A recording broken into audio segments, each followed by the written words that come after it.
Kita sekarang adalah apa yang kita lakukan kemarin. Kita nanti adalah apa yang kita lakukan sekarang. Kita ini Indonesia sekarang apa?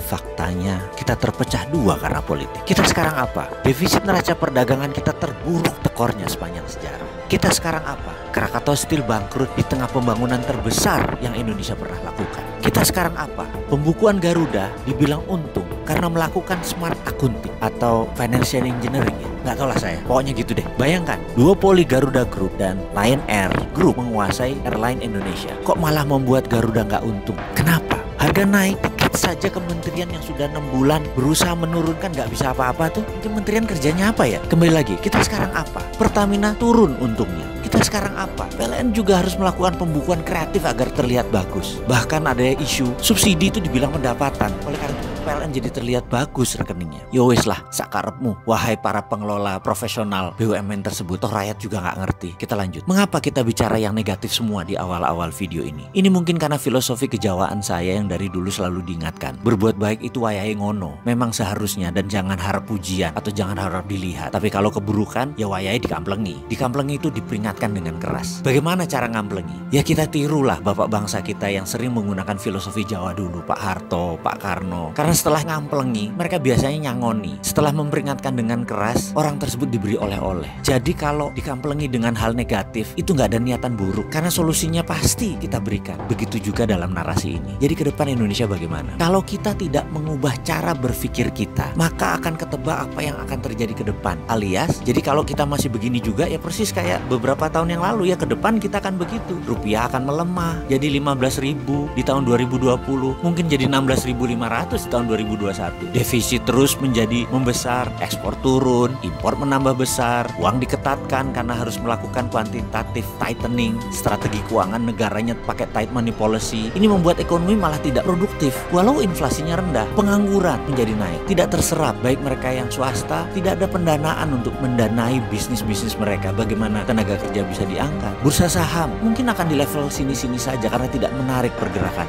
Ini semua kalau kita masih menggunakan cara berpikir kemarin. Bagaimana cara berpikir ke depan? Ada dua hal yang jangan dilakukan lagi, yaitu jangan pakai hutang dalam mengelola negara dan jangan langsung menerima semua direct investment. Pilih-pilih foreign direct investmentnya. Bahkan ketika gubernur sebuah provinsi di media mengatakan akan menerbitkan surat hutang daerah, saya pusing langsung udah mendengarnya. Parah bener cara berpikir bernegara kali ini. Sudah mengakar ya yang namanya hutang. Demikian juga BUMN menggunakan senjata sama, revaluasi aset, asetnya naik lalu cari hutang. Inalum beli Freeport, ngutang. Selisih anggaran negara ditutup pakai hutang. Anggaran daerah kurang, apa yang dilakukan? Terbitkan surat hutang. Sekali lagi sarannya, jangan hutang terus dan pilih-pilih foreign asing investasi untuk masuk ke Indonesia. Lalu bagaimana bergerak tanpa hutang, tanpa foreign direct investment? Bingung? Undang saya dong, ngobrol. Walaupun Sontoloyo begini juga NKRI.